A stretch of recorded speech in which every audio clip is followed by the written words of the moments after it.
Guatemala's President Jimmy Morales at an international forum in June. On Sunday he moved to expel the head of an anti-corruption commission. Reuters. Charles Play show file photo. Charles Platy. Reuters. Mexico City, Guatemalan President Jimmy Morales ordered the expulsion of the head of a United Nations-backed anti-corruption group on Sunday morning, attacking an organization whose rigorous investigations have put a former president behind bars and whose attention has now shifted toward alleged campaign finance violations by Morales himself. Within hours, however, the expulsion order was blocked, at least temporarily, by the Supreme Court until it can look into the matter more thoroughly.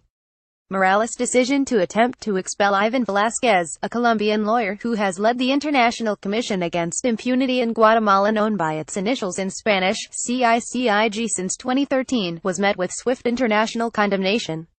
The United States, along with several other countries that back the Anti-Corruption Commission, issued a joint statement saying that the group had played a vital role in the fight against impunity in Guatemala. UN Secretary-General Antonio Guterres was shocked by the decision, according to a statement issued by his spokesman.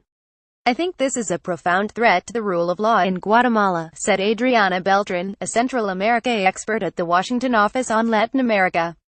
CICIG has dealt a huge blow against corruption, working jointly with the Public Prosecutor's Office, and it has provided Guatemalans with a sense of hope. Morales, in a video posted on the Guatemalan government's Twitter page, said that, as president of a free, independent, and sovereign state, exercising his constitutional rights, he declared Velázquez to be persona non grata. Morales also fired the foreign minister, Carlos Raúl Morales, because he had refused to throw Velázquez out of the country. Also on Sunday, Health Minister Lucrecia Hernandez Mack and her 3 deputies announced their resignations. In a public letter, Hernandez wrote that Morales, by attempting to expel Velázquez, was now in favor of impunity. Later on Sunday, Guatemala's top court voted to issue a temporary injunction blocking the president's expulsion order. The court announced that it would deliberate on the case before making a further decision.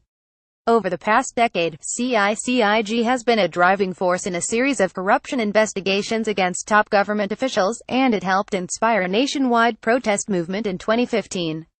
The Commission of Investigators and Law Enforcement Officers, working with the Guatemalan Attorney General's office, built a case against former President Otto Pérez Molina, his vice president, Roxana Baldetti, and dozens of other people for public corruption. Pérez Molina and Baldetti remain in prison. The CICIG was formed in 2007 as a way to bolster notoriously weak judicial institutions in a country where impunity was rampant and murders were hardly ever solved. The group, composed of investigators from around the world, has relied on sophisticated investigatory techniques, wiretapping and examination of financial records to pursue the country's most high-profile crimes. But its success has also generated critics within the government, who see it as a foreign body that undermines Guatemalan sovereignty. Every 2 years, the group's mandate must be renewed. Morales, who was elected president in 2015 after a career as a TV comedian, had run on the campaign slogan "Neither corrupt nor a thief," riding the wave of anti-corruption sentiment in the country. Earlier this year, however, Morales' older brother and one of his sons were arrested on corruption charges. On Friday, Velázquez, along with Attorney General Thelma Aldana, announced that there was evidence suggesting that Morales may have broken campaign finance laws when he was head of his political party, and Velázquez requested a formal investigation. For that to happen, Morales would have to be stripped of his immunity as president, something that would require approval by the Supreme Court and Congress.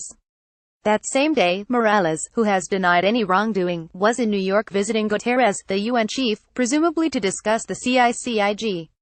In Guterres' statement on Sunday, he said Velázquez's work assisting Guatemalan institutions helped to ensure justice was done in numerous cases.